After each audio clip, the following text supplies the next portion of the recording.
Hello, welcome to Tech Destination Pakistan podcast brought to you by Pakistan Software Export Board. Today we have a very special guest, the Chief Executive Officer of Pakistan Software Export Board, Mr. Abu Bakar. Mr. Abu Bakar spent the first 19 years of his life in Pakistan. Then he moved out to the United States for the next 33 years of his life. And now he's back to Pakistan almost a year ago to lead one of the country's biggest IT systems or group that's really changing the way that the IT industry works in the country. Abu Bakr has been in the C suite for the last 15 years of his career. He joined his last company where it was doing $300 million in revenue. He helped take it up to 3 billion and it got acquired for 9 billion. So he's been in those billionaire running companies. It wasn't his company, unfortunately, but he was on the C suite and he knows how to work with big companies, including outsourcing to Pakistani companies when he was in the United States. So today we're going to be focusing a lot about leadership, a lot about the differences in culture between leading teams in Pakistan versus the United States, and his view of the technology industry of Pakistan and where it's going and why you should be investing in here. So, Abu Bakr Saab, thank you for being on. So, first, tell us briefly about your career and why you decided to come back to Pakistan. Sure. Thank you for having me here. It's a pleasure and honor to be here. Just a brief introduction, I think you already shared. Very humble beginning here. Started here, was in Karachi for the first 19 years and then moved to the United States.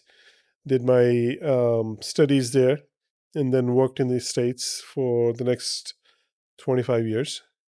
And the last 15 years, as you said, in the C-suite organization, in multi-billion dollar organizations, some larger, some smaller, but different industries. But the last one, as you mentioned, was in the healthcare space, which was owned by a private equity.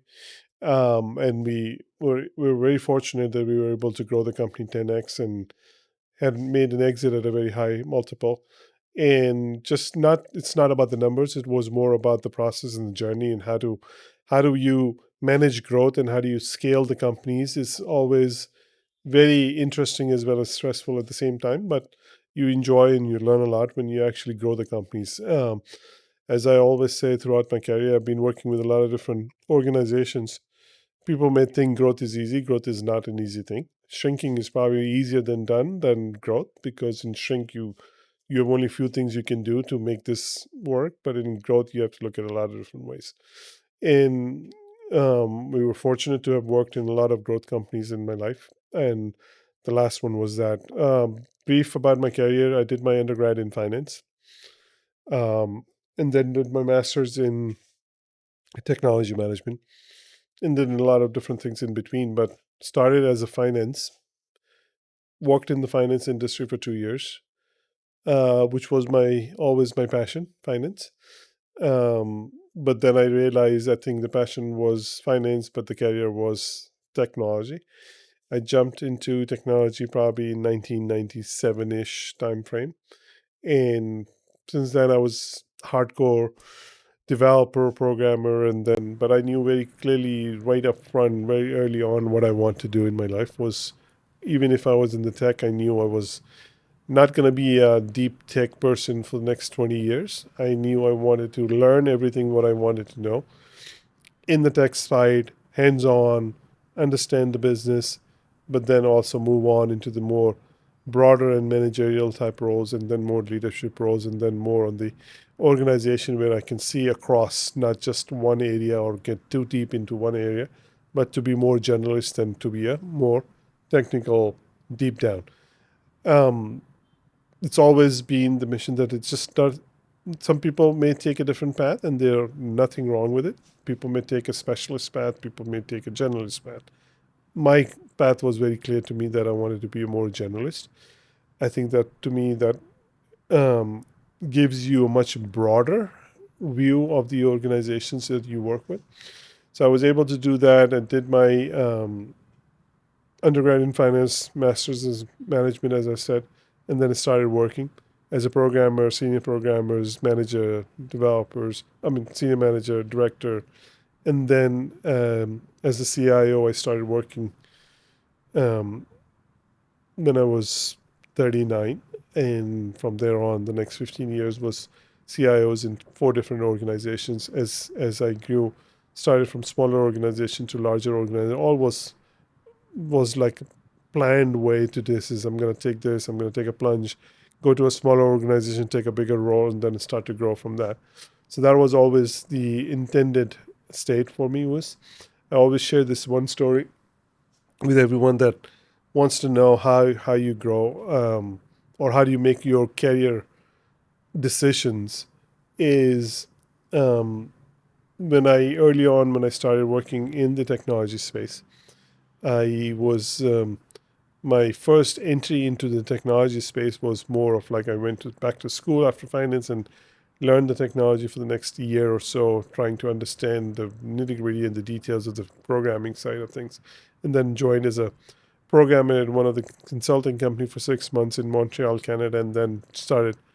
The career just took off from there. The same consulting company had a client that I was working with, and the client hired me from there, and then I stayed there for 11 years. That company was Liz Claiborne, which had about 40 different brands in the company. And I share this story that in my 3 4 months into the job, and as I sat with my manager for the first review, and I was a junior programmer at that point, and he asked me that question, which every manager typically asks in your reviews. It's like, so what do you want to do? And my immediate response was, I want to continue to do what I'm doing for the next 2 to 3 years to learn and be more hands-on programmer, technical person. Then for the next 3 years after that, I want to be managing a team of developers. And for the next 3 years, I want to be managing a department which has multiple teams and multiple areas of the business. And then I want to be reporting into the CIO. And before I get to age 40, I want to be the CIO of an organization. And to me, that was my own path that I defined. And my manager looked at it and he says, okay, you've got it all already planned out so early.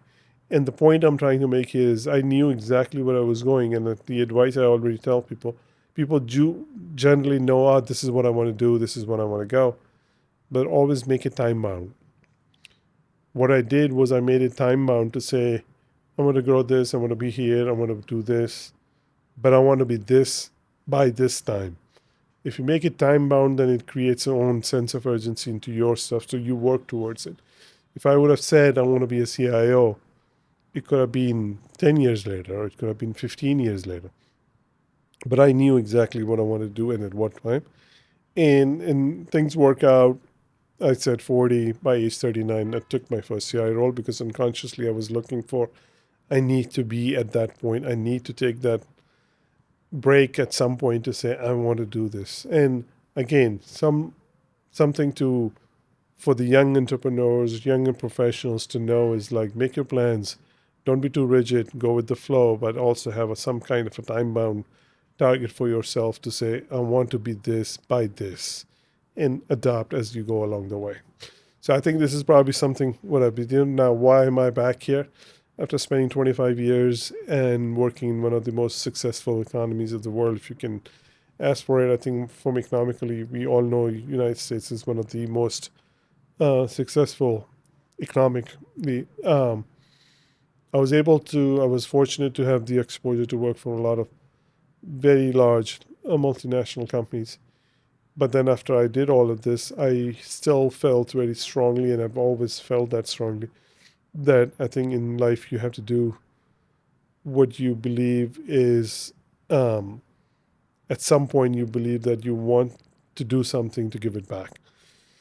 I always owe it back to where I started from.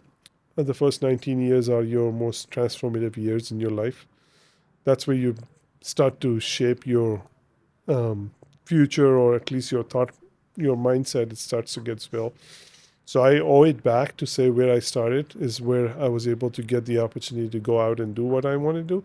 But my foundations were to stay here. So I always wanted to do something to give it back, at least give it a shot. And when this the last company transaction was over and I had a little bit more time on my hand as I was doing few on my own stuff as advisors and board roles and other stuff and volunteer stuff. Um, this thing came into my lap, and I thought, what a better time and way to just go and do something to give it back to what I think I owe it back to here. And that's why I'm here. It's a mission, it's not a job. I was fine with the jobs there, but was a mission that I wanted to do something for the people. It is not about any specific, it's just for the people. I believe that I've worked in this with the companies here for so long, and I truly believe there's the opportunities here are bigger than the challenges that we have, and we all have challenges, and every country has challenges, and so do we. But our opportunities are bigger, and our potential is bigger, and our opportunity, and the timing wise, time is now. So I'm here and doing my part, and hopefully we'll make a small impact, and that's all I can get. That's amazing. I mean, what did you feel about your 33 years in the United States? What makes it a successful, from a capitalist point of view, economy? Why are all the billion-dollar companies like McDonald's, like Nike, all these brands are Oracle or Microsoft, Google? Why are they from the United States? Why not from Peshawar or Islamabad or Karachi, that we have these billion-dollar brands come on? What's the reasons for that? Yeah, I don't know if this is a fair comparison between the two countries here because I think they all have their own. Even if I say why is US or why is Silicon Valley or why is New York better than Berlin or better than Madrid or better than any other countries, I think they all have their own characteristics and they all have their own things. Economically, I think US has made better decisions, I would say. It's a less regulatory framework. It's especially when you think of the tech. I think US still leads the tech in a lot of different ways and has been leading the tech for decades. If you think about Silicon Valley, I think the one thing that you will find if you spend 10 days in Silicon Valley, you know this culture is very different than anywhere else in the world. In Silicon Valley, if you start working with or interacting with the founders and investors, and they're all very, very, very risk friendly. They embrace failure. They like failure. They think if you fail fast is the best way to do it. I think this culture of saying try different things, fail, and try something else has created this culture of innovation there. If you start to make things like this, like if you're going to make a mistake, you're going to have a lot of different um, consequences for it. And I think every situation is different. It didn't happen in Silicon Valley overnight either. But over time, there's probably you see a big names coming out of Silicon Valley, whether it's, Facebook or Amazon, I mean, Seattle or Silicon Valley, Oracle's or Microsoft or you name it, Google's, everyone in it. But there's probably thousands of other companies that didn't make it. Nobody knows about it. Nobody talks about it. The reason these companies are successful were they were like 1 or 2% of the total companies that were getting built there. But obviously, you need one to make it successful, make it a name. But I think the culture of it's okay, take risks, it's okay to be fail, it's okay to come back and stand up again and do it again and again. I think that culture is very important. And then people may not know Silicon Valley didn't get any fundings from the governments or anything. It was all privately funded. I think people may think government has a lot to do with it. It doesn't have a lot to do with it. It's all private sector. It's all privately driven.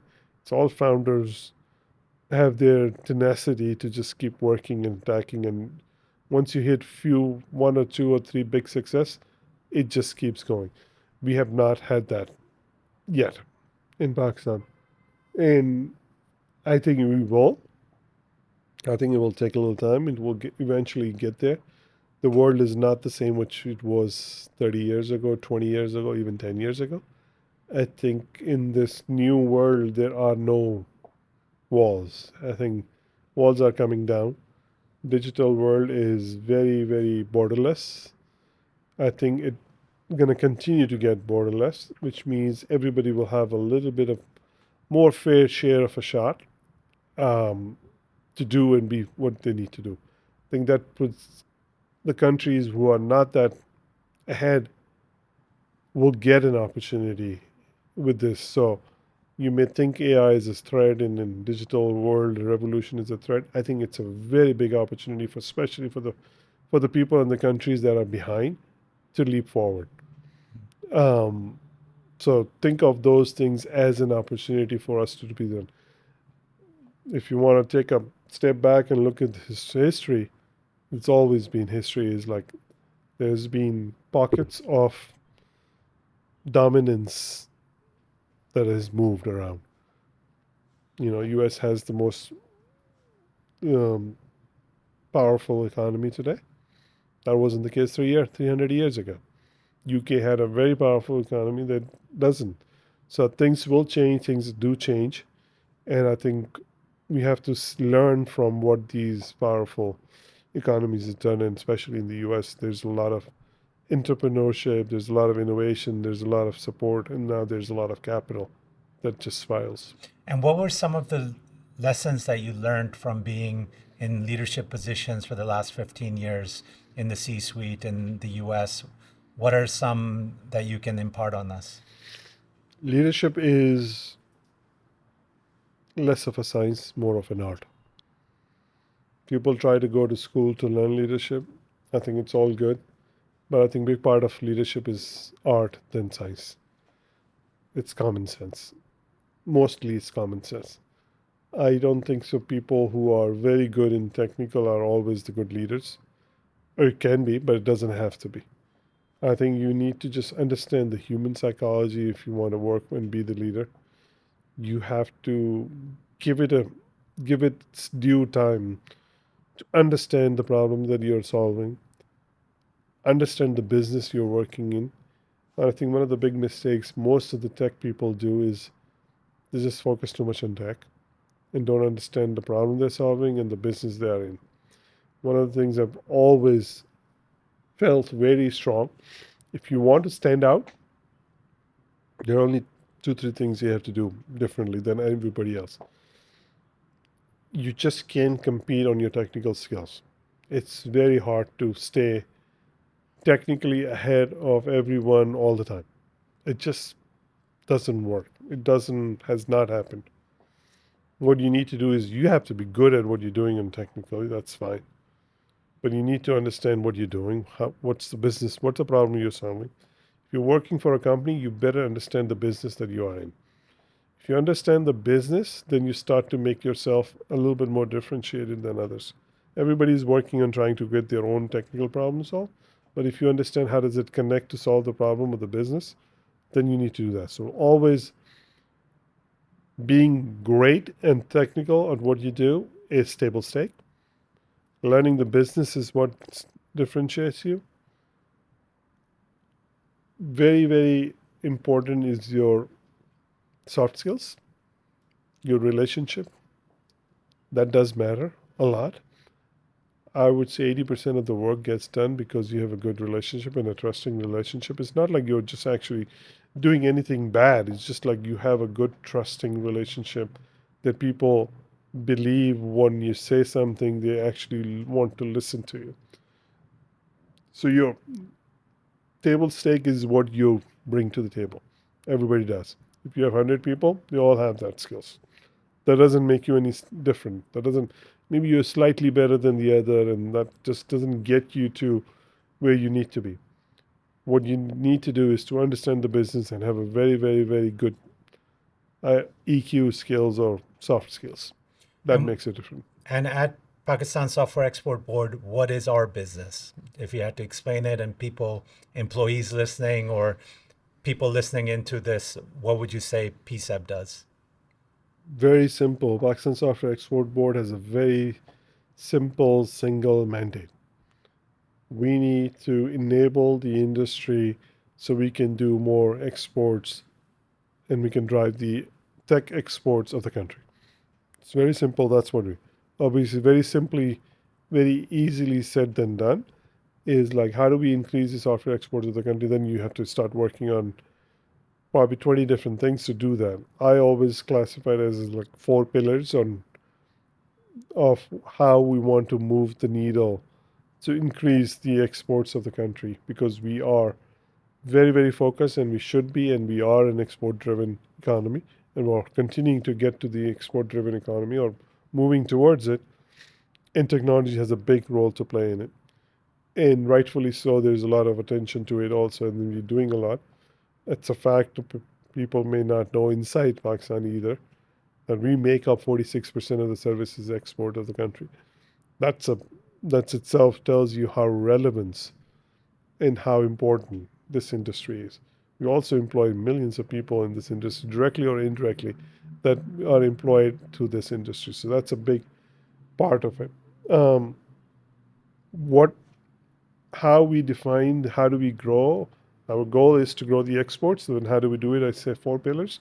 I said first is, how do we constantly create demand for our resources, solutions, products, services, whatever you are doing and whatever you're selling. How do we create demand? And demand creation is an is something that you have to keep working on it. And for demand creation, you can do probably have 10 different strategies. Whether you go out and showcase your companies at the global stage, you do it nationally, domestically. You work with the governments. You do different things. You create different ways to create the demands for it. So that's one of the demand creation. Number two is, once you have the demand, how you're actually going to meet that demand, you need to create quality supply. And quality supply is equally as important as the demand. And for us, it's even more important, because not just because we need the supply to meet the demand of it, and quality supply to meet the quality demand, so we can continue to grow. We also have a two-dimensional problem. Is it's just not just to meet the export demands, but we have a huge youth bulge. As we all know, we have, I think, about 100 million plus people under the age of 30 here that needs to have a decent career path and living and earnings. So we need to get these employees into the right place at the right time, and get them employed and get them working, and give them an opportunity to take a shot locally, domestically, or globally. So we have an obligation to continue to work for these um, large number of youth that we have, who are looking for opportunities. So that's your number two: demand, supply. Number three, what I call it, operations, which is everything that makes the company successful. Your ease of business, ease of doing business, whether it's your tax um, value, tax issues, or tax systems, remittance, payments, company setups. How do you track? How do you set them up? How do you make this seamless and easy for them? How do you make the cost and ease of doing business better and more competitive than anybody else in the region? And I think that's a very important part of it, and we're going to keep continuing to work on it. And the last one is, I think that's equally, if not the most important, is like, how do we elevate the brand Pakistan? How do we actually continue to tell people that Pakistan is the preferred tech destination for the world? And why is Pakistan the preferred tech destination for the world? So your branding and your perception and these things, you just have to keep working on it. We had our challenges, we had our issues, we had our own um, constraints to what we can do and what we cannot, but we continue to do, and we are doing it, and we have done a lot of different initiatives globally in the last 12 months, I would say, that has created this elevation of our brand Pakistan. Once you people start to think and look at Pakistan as, oh, we can go and look at Pakistan as also a destination, then it's all, after that, it's just going to be the next three layers that will take care of it. So brand Pakistan is obviously the number one thing that you need to keep working on, and create this global FOMO, if we want to call it, fear of missing out. This is an emerging destination.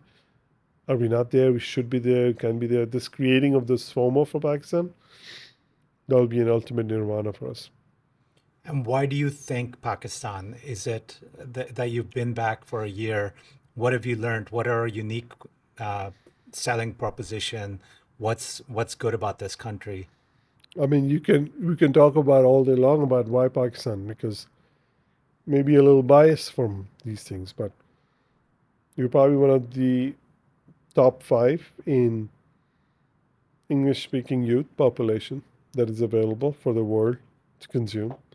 We're probably one of the lowest um, value proposition, not lowest value, but highest value, but the lowest cost proposition that we give it to the world for doing this.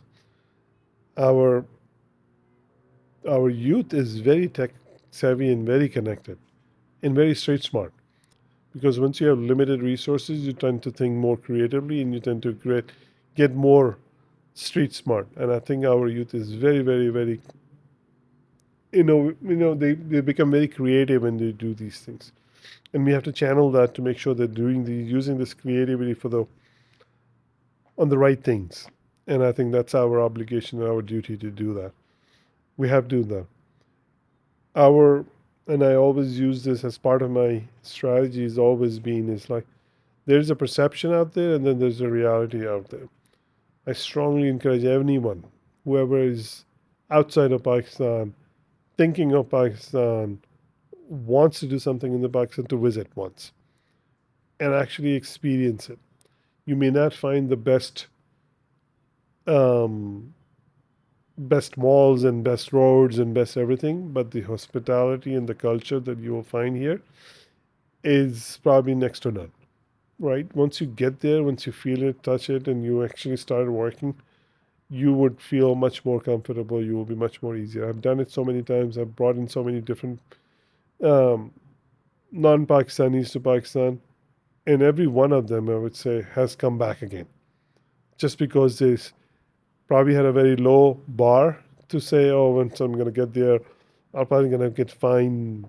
I will be insecure, or I'll find people that will try to just take advantage of me, or people will not be on the roads or something like that. But once you go out there and you see the country, and then it says, "Wow, this is one of those any other cities in the world," and the people are generally very hospitable and respectable. And you go out there, obviously, in every country and everywhere. And I've lived in the states for 33 years. There are areas where you don't want to go in the U.S. either, or in UK, or in somewhere else. So it's probably some areas that maybe feel a little bit more insecure than the other, but generally, overall, the country is very open and very, especially very open to people who are coming from outside. The food is one of the big attraction for people, and then you start to hang out and you start to enjoy those things, and you do. Our natural beauty is next to none. I think once they start to see and experience the natural beauty of, especially when you come into Islamabad or you go to northern areas, that you see something that you have not seen and you probably have not seen it before.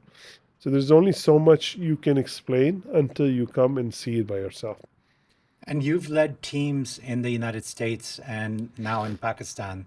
What do you find as similarities and what's the differences of leading people here? There's a lot of, again, the comparisons are probably not very helpful because they all have their own characteristics, and you based on the local environment and local culture, you do this. But the bottom line or overarching thing is you always, as a leader, when you're managing teams, your goal should be to play the strengths of the things what you have and work on the things that you're not doing well. And so is here. There are differences? Yes, absolutely the differences. I think people who work here are, or at least the experience that I have in the last 1 year, I don't think I've worked that long hours or that hard in my life. Although my output and my productivity may have been different, but people are generally trying to do a lot of work and work hard. Um, there are systematic challenges that I think our country will continue to work on and needs to do that to make it easy for everyone to do that. I would say if I put 100% in, I should be able to at least get 80 to 90% out. We may be a little bit less on that one because we get into this some kind of our own hurdles or processes that are a little bit more integrated. But now what we need to do is to make that easier and easier, and that should be our goal. As far as the working, I don't find it any much more different than from here and there. I think there's a little bit more work-life balance outside than here. Um, People are generally at the 2 days, their weekends, they enjoy. Here, I think everybody's just constantly working, and I think there needs to be a little bit more work-life balance here too. Other than that, I would say there is parts of I've seen it's there's an I think as a nation we need to continue to um, inspire them to be positive. We generally are very negative. Um, there's a lot of negativity, and I think we need to inspire them that there may be negativity everywhere else. There may be challenges, but we also have positives and we also have success stories coming out of it. The same people when they go outside and when most of our diasporas that are outside and we're probably one of the largest, not one of the, probably in the top 10 or top 5 largest diasporas in the world, is they're doing very successful. So, why do you feel that the diaspora is important for Pakistan? Diaspora is important for Pakistan is I think what they can offer, what they can contribute um, is what we need in a lot of different ways. Because once you work at a in a different settings, different global, different scale, the people the diaspora that are successful outside of Pakistan has probably worked on a scale that is different than what we're doing. So what they can bring is they can bring those best their experience, their best practices, their um, ways and how they were able to be successful. Not every diaspora is I would say is successful either, but we have stories and we have enough out there that if we want to really engage them and if they would really want to use their experience and expertise, we can do a lot of different things and we should. And they generally most of them who are successful wants to do something. I think they feel an obligated that they have to do something to give back. And for them, it's important to feel that way because they've been very successful. Otherwise, I'm talking about the successful diasporas, that they feel something is missing and then they want to do something, or at least want to give back a little bit. So I think and what their experience is helpful for the country, then we should do everything to encourage them to come and do something, whether it's in person or remotely. Now, you were also president of Open, which is the network of overseas Pakistanis in the United States and globally now. Did you have it after your exit from this company that you would do something for Pakistan and come back? Or did you actually, was that one of your planned things that you would come back because your family is still in the US, they're American, and you just, I don't think you've ever lived in Islamabad, you're from Karachi, and you just took this plunge. Was this planned? Was that planned? No, nothing in my life is as planned. I just go with things other than one thing that I want to be this, and then everything. The journey is always unplanned, but the targets are sometimes planned. Um, when I exited, obviously, when I exited that company, I had a little bit more time on my hand as I was doing or trying to take it less, wasn't trying to commit myself for working that hard. In the 25 years that I've worked, I've never stopped working. So there was no gaps for me. even if when I switch jobs, I barely had like 1 or 2 days in between. So I've never not been working. So after 25 years, when it just happened, like, oh, I'm not working, that was a little um, interesting. And it's like, okay, now what am I going to do? But I enjoyed that piece. So I had to take a little break. And then Open is an amazing organization. It has 16 chapters all over the world. It's been out there for 26 years. And some of the most successful Pakistanis living abroad, and Open is in Pakistan too, but living abroad are somewhat connected to Open in some way. I was also part of Open. Obviously, my chapter was Open New York. I was part of Open New York, um, and I felt like, okay, this is an opportunity for me to start doing what I wanted to do, was to give back. And I was involved in a lot of different organizations in the past also, but then to take an active role and do something, which is, I think they all saw it that I have a little bit more time, and people look for people who has, oh, a little bit more time, let's do something. It's obviously it's a volunteer thing, so nobody is. It's hard to dedicate yourself for it, but I was asked to run Open Global or run for Open Global President, um, and it's usually an elective process and all that stuff. I was fortunate, or people, it was unanimously from 16 chapters who says, no, no, you should come, and then was given the opportunity to lead Open Global. And we did some great stuff there too. We tried to get those. We launched London, we launched Riyadh, we launched North Carolinas, a few other chapters where there was a lot of diasporas who was urging to connect with the global. So that was a good first step for me to go, okay, let's do something to give it back. And then when I was doing this, I got more connections to more people, to more opportunities, and then this thing came in. This was not planned, again. But then when this came in, it was right in my alley of something that I've done it for so many years. I knew some of the work and some of the companies that have been doing this, and I'm like, that was a very hard decision from the family side to just go and move to Islamabad after 33 years while family is still in the US. So, but that was something, again, it would not have been possible without the support of the family. And then they all knew that I wanted to do this thing, and they all supported me to say, just go ahead and do what you always wanted to do. And as my wife quoted in the end, it says, I'm giving you to Pakistan, do something, make an impact, and then I know you'll be back at some point again. So that was like, okay, everybody supported it, and then I decided to just take that plunge and come back. And what do you think about government and working in government? I think this is your first instance in government, about how you can give back more on a massive level. Do you feel that?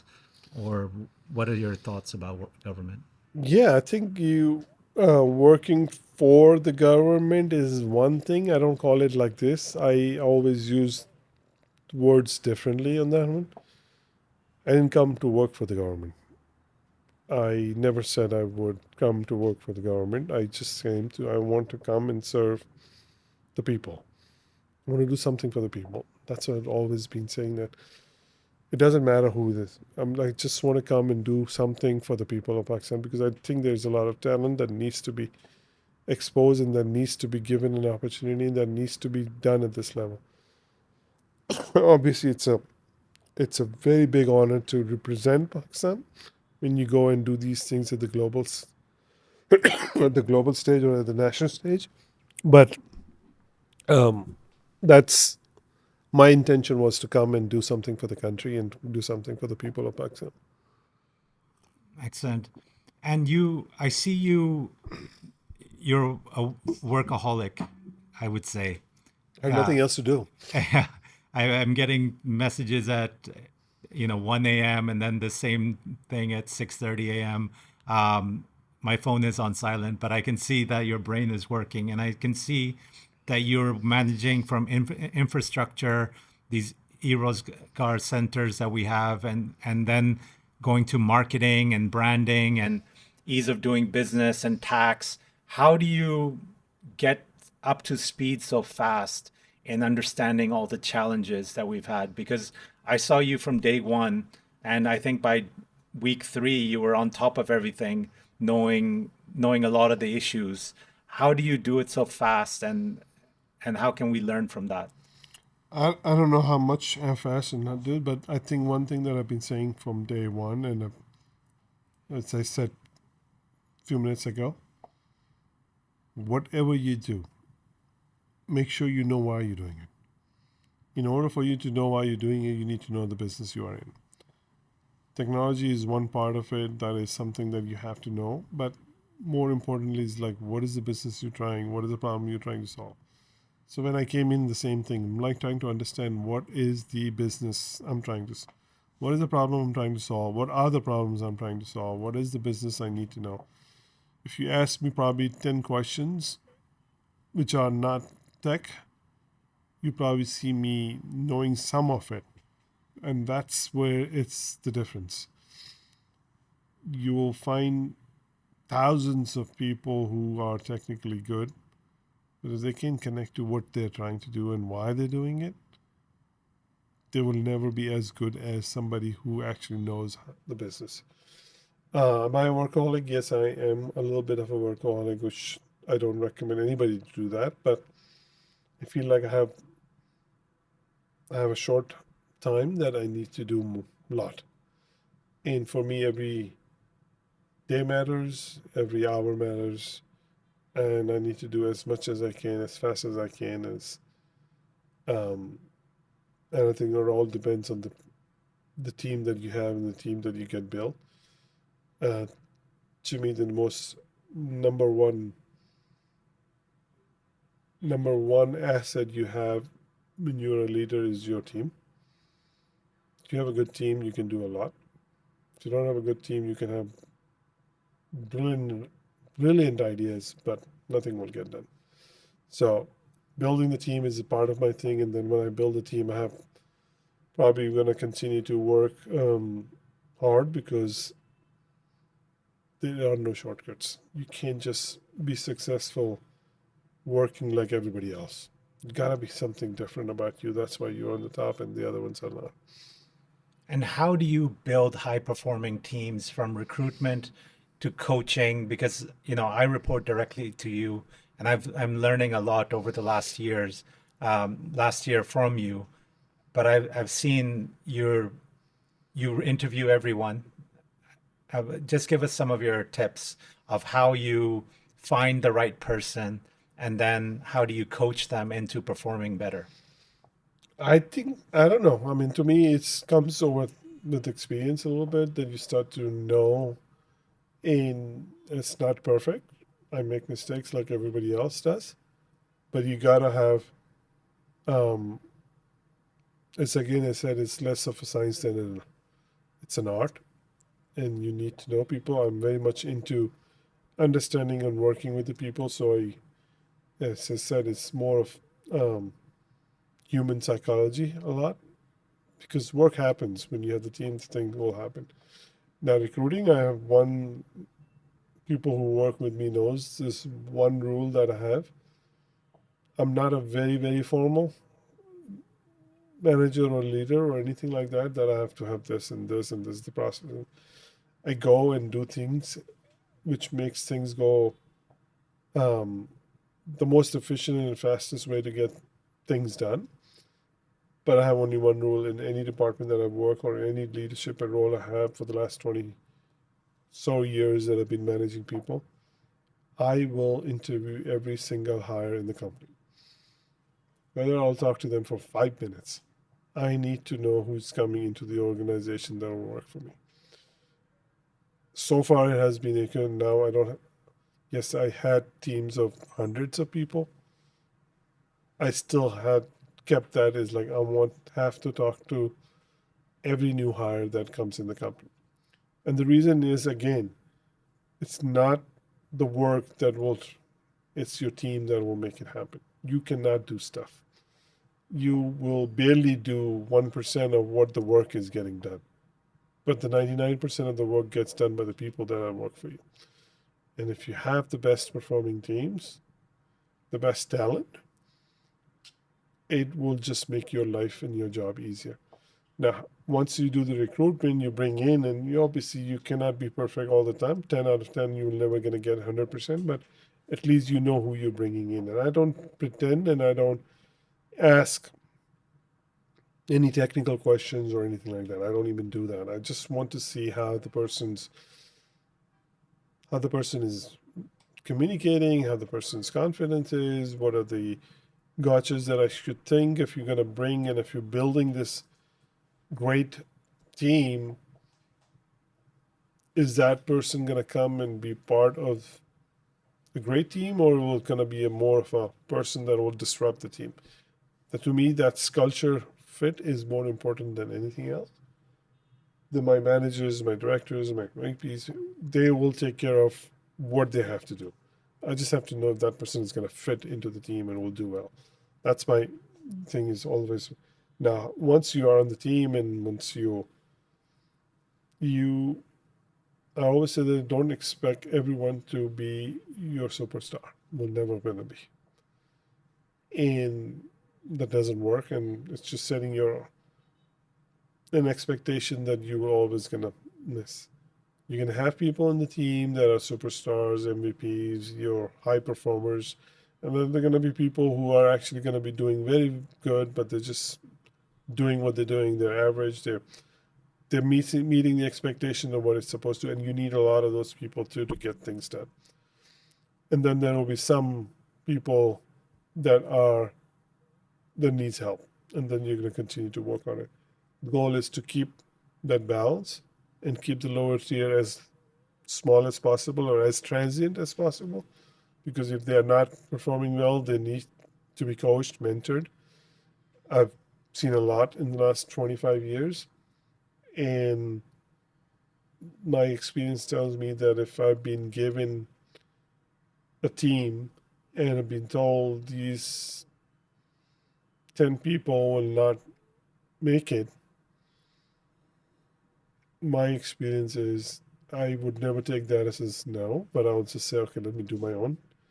In 8 out of 10 times, people will turn around. They will turn around and they will do what you need to do. You just don't have to have an expectation of exceeding from everyone. There will be this bell curve that is always going to happen. People just need to know sometimes some direction. They need to know that they're appreciated, they're well respected, they have somebody to go to get help. At the end of the day, every most of the times it just works out once you give them these very basic things to give them the confidence, because everybody has the potential. It's very small, very small percentage that will not work out. And what would you say to the companies that are listening to this podcast that want to grow their business and they're not so experienced in sales and marketing? How can they go out and get some more business? What have you learned in your year here? What are they lacking when they go out abroad on exhibitions or they want to market themselves? How can they get more business? I wish I knew that answer, so I would have been doing it by myself. But some things are very obvious. I go this, I've done this, I've been doing this for the last 1 year. We have a lot of room to improve.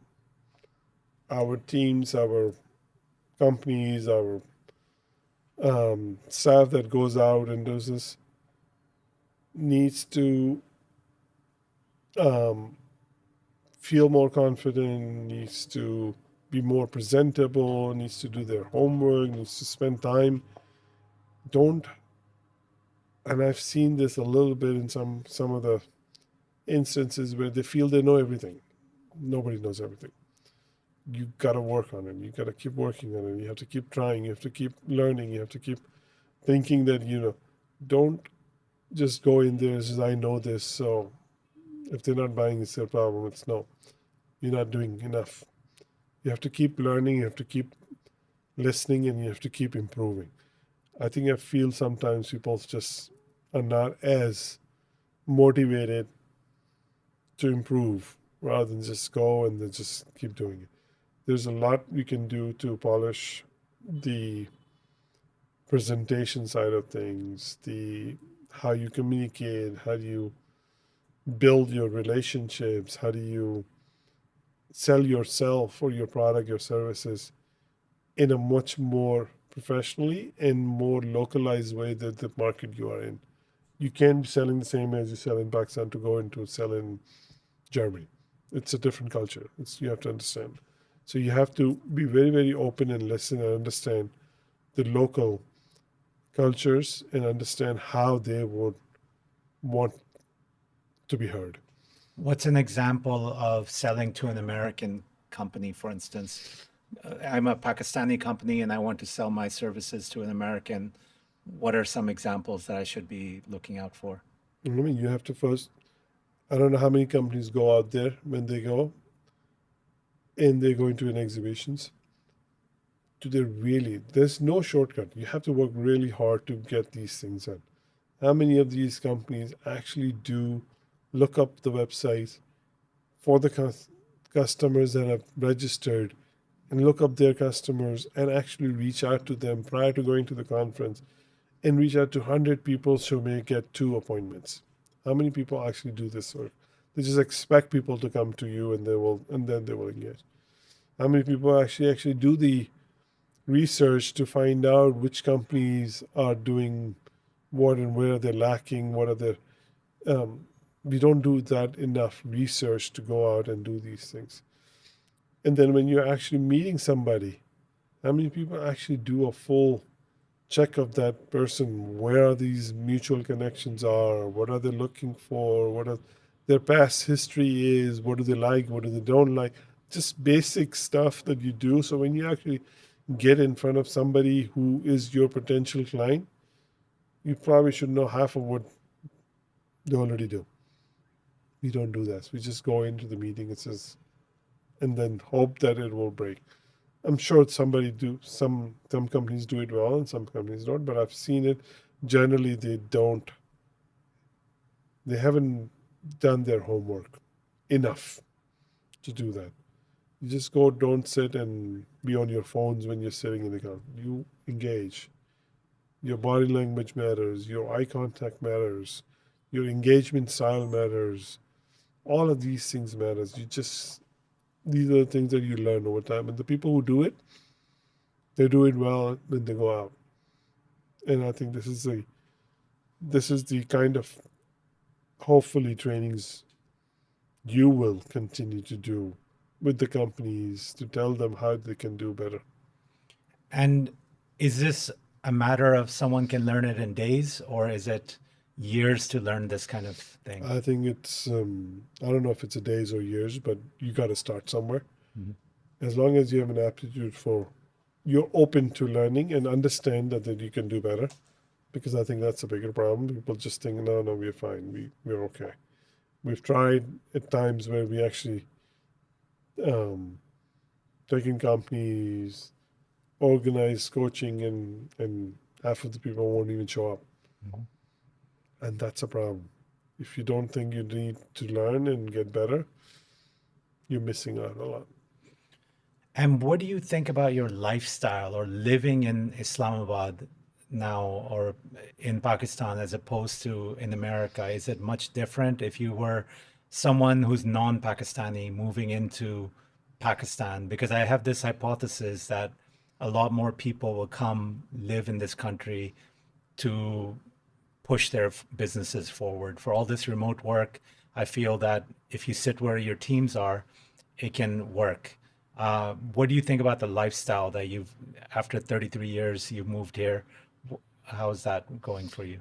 I think it's a very personal thing for a lot of people. I think um, again, my focus is different. I'm here for a mission and I'm doing that. But from a lifestyle, yes, some people may like that they have a lot more. Um, support system here versus outside. Some people enjoy that. Some people don't like it because they think it's too much dependency or part of the, you know,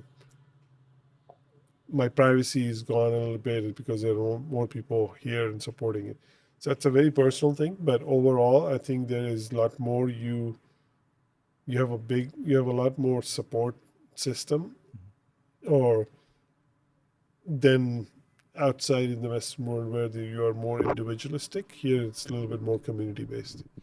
And what would those people listening, if you could ask them one or two things that they can do to really help you on your mission, which is to help the people of the country, what kinds of things would you ask them to do to support you on your mission or our mission? Focus on the positive. Things that are doing well. Yes, there are probably 10 things that are not going well. But then if there are 5 things that are going well, focus on that and try to improve on that one. It's easy to just complain. It's much harder to actually do something about it. We all do. This is the diaspora's message too, because in diaspora also there's the same issue.